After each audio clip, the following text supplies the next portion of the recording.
The military gala at the U.S. Embassy in Brussels looked like a recruiting ad that had come to life. Medals flashing, uniforms pressed so sharp they could cut you, and champagne glasses clinking under massive crystal chandeliers. I moved between tables in my black and white catering uniform, a tray of hors d'oeuvres balanced on my palm, blending into the background like a piece of furniture. That was the point. No one was supposed to see me as anything other than a waitress tonight, especially not my sister, Julianne. But Julianne always had a talent for finding the most inconvenient truths. I spotted her across the marble floor, standing near the silent auction table with a Swiss financier. Her emerald gown was a statement. She smiled, took a sip of her drink, and her eyes, glittering with malice, locked onto mine. She didn't wait. As I moved past, she leaned in slightly and said, loud enough for the table to hear, "Well, look at you, Clara. Still passing out drinks? Guess that expensive Air Force education didn't quite pay off, huh?" The financier chuckled nervously. Julianne took a slow, triumphant sip of her drink, never breaking eye contact. I kept my face perfectly neutral. A skill I'd perfected over 3 years of grinding civilian life. I moved the tray to my left hand and offered the glass to the financier. "Champagne, monsieur?" Julianne didn't take anything. She just let that mocking smile linger. I moved on, my pulse steady. Keep moving, keep watching. This night wasn't about her. It was about bigger targets. Everywhere I looked, there were defense executives, global politicians, and security specialists. And right by the massive, ornate fireplace, a man I'd been tracking for 6 months, Arthur Sterling, a disgraced NATO official now peddling private security consulting. I didn't slow down, but my eyes locked on the small encrypted flash drive Sterling subtly slipped into the hand of a dark-suited man. I weaved between guests, noting the placement of the embassy security. Their eyes were on the guests, not the people I was watching. That was fine. Tonight, I wasn't relying on them. Near the window, holding court with the U.S. ambassador, was the man who held the key to my past and my future, General Robert Thorne, the 4-star commander of NATO operations, a man you didn't approach without a clear objective. I kept moving, letting the rhythm of the room dictate my path. Julianne reappeared near a pillar, her voice syrupy sweet. "Tell me, do they at least give you breaks so you can use your foreign language skills, or is it just wine and water now?" I met her eyes. "Enjoy your evening, Julianne." She tilted her head. "Don't tell me you're still carrying a chip on your shoulder about the past. You really should move on. It's becoming pathetic." If she only knew how far I'd moved. My earpiece crackled softly. A voice I trusted. Package confirmed, target moving toward General's position. I didn't respond, just shifted my route. My reflection in the glass wall looked exactly like it was supposed to, a hired hand. No one was looking for Major Clara Hayes, former Air Force intelligence officer. They were looking right past her. The moment was fast approaching. This story is about earning respect when no one will give it to you. If you've ever had to prove your worth to a cynical family member or felt completely underestimated, type underrated in the comments below. We want to hear where you're watching from, and please subscribe before the final verdict. Thank you for being here. 3 years ago, I wasn't serving champagne. I was serving my country.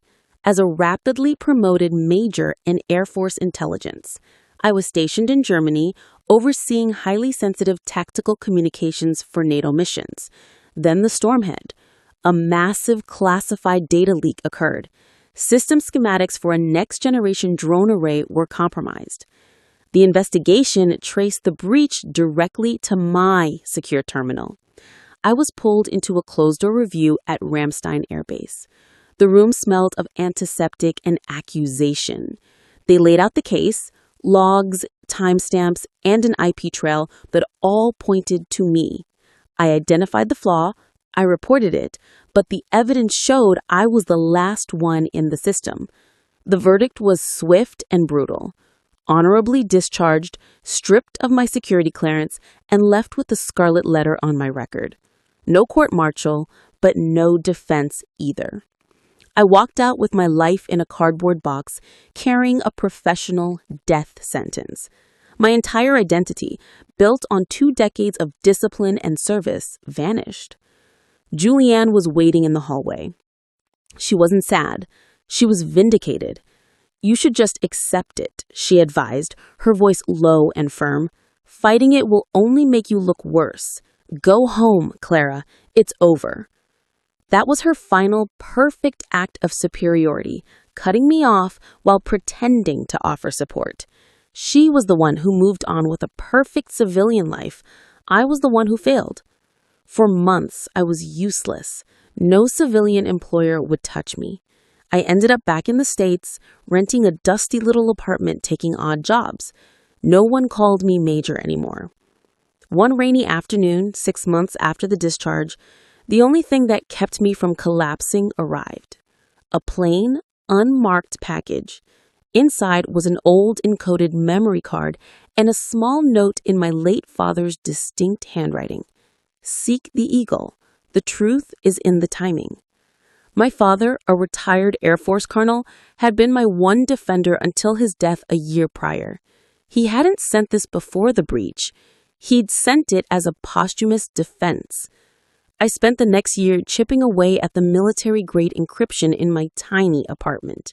It was a methodical torture designed by my father to only be opened by someone with my specific training. The files revealed a complex network of military data brokering run by Arthur Sterling, a former NATO official with deep ties to defense contracting. Sterling was stealing NATO information and selling it. But the final piece of the puzzle was the digital correspondence log. It showed that Julianne, through her high-profile diplomatic PR firm, had been the one providing Sterling with Satira credential pathways and access overrides, the technical fingerprint used to frame me. Julianne wasn't just passively superior. She was actively financially complicit in the crime I took the fall for. My father's note and the decoded evidence led me to the final crucial element.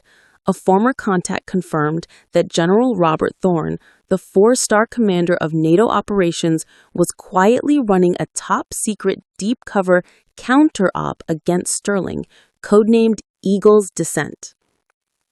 I wasn't looking for revenge. I was looking for absolution.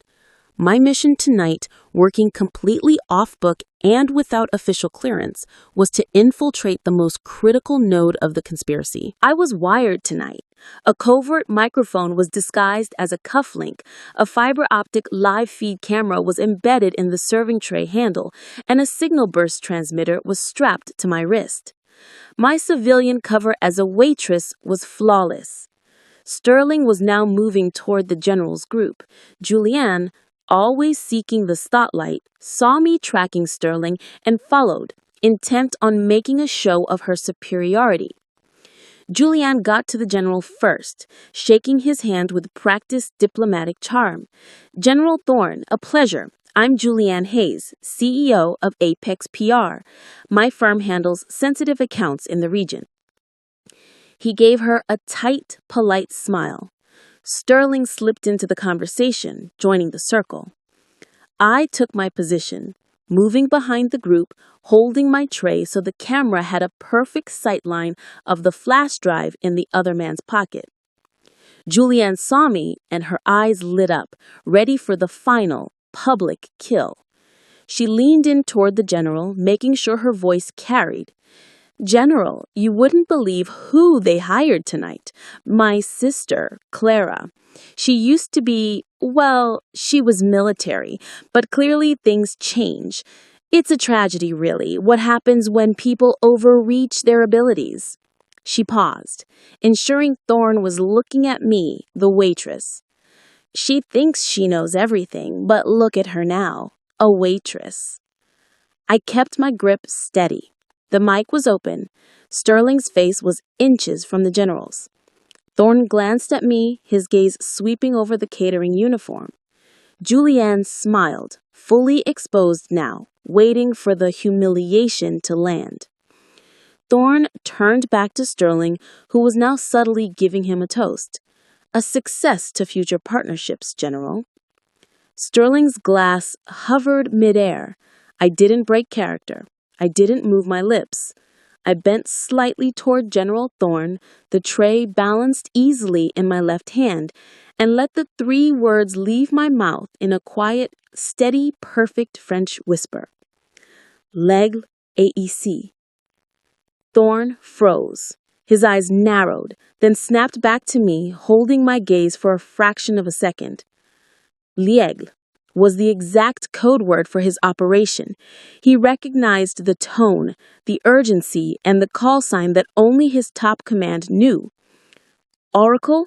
He breathed, his voice barely audible under the crowd's hum. Julianne's head whipped toward him. General, what did you just... He didn't answer her. He lowered his glass, his hand sweeping across the table just enough to activate a discreet, low-frequency signal on his watch. Thorne then looked directly at Sterling and in a voice that commanded the entire room, stated, I believe this partnership is over. Sterling's eyes went wide. He knew he'd been caught. I didn't wait. I straightened and my right hand, under the tray, discreetly hit the signal burst transmitter. The entire live feed, Sterling's data transfer, Julianne's presence, and the general's code words was sent directly to a NATO response unit. Before anyone could move, 3 men in unmarked tuxedos stepped out from the shadows near the entrance, moving with the terrifying efficiency of trained operators. General Thorne looked Julianne straight in the eye, ignoring her frantic, stammering questions. Arrest Sterling immediately on charges of treason and compromise of classified NATO assets. And check the catering staff manifest for Clara Hayes and secure her. She's debriefing with me in the private dining room. She's a friendly asset. Julianne's face turned bone white as the pieces of my secret career and her role in its destruction slammed together. The reality of the 4 stars and the word arrest was more powerful than any insult she could invent. As Sterling was cuffed, General Thorne turned and gave me the quiet, respectful nod of a fellow officer. Thank you, Major Hayes. You have your clearance back. The truth is served. I set my serving tray down on the nearest table, removed my earpiece, and walked toward the discreet security detail that had materialized for me. Julianne was left standing by the table, staring at the shattered glass of her own shattered world. I wasn't the waitress. I was the major, and I had just served justice. Make sure you subscribe to the channel so you don't miss the next dose of justice.